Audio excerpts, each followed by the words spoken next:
This is Samsung Galaxy F54, and today I'll show how you can insert a SIM card into this phone. So, you gotta have, three things in order to do that. The phone itself, the SIM card / SIM cards you would like to insert or install, and some kind or form of an injection tool that will allow us to take the SIM card tray out of the phone. You can use injection tool like this one or similar.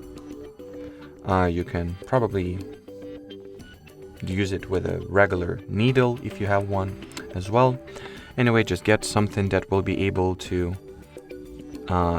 insert itself and will fill this hole here, then push it inside like that.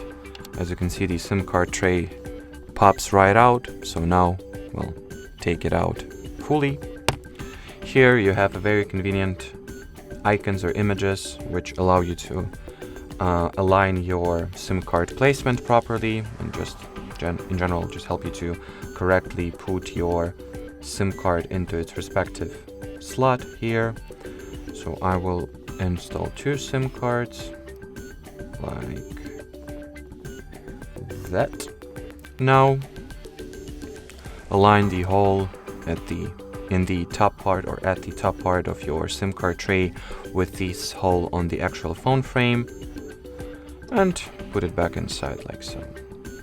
And within a few seconds, those SIM cards should be set up automatically. They should appear at your status bar. Both of them appeared in my case. So I guess I would call it a great success. So that will be it for this video. Thanks for watching and bye bye.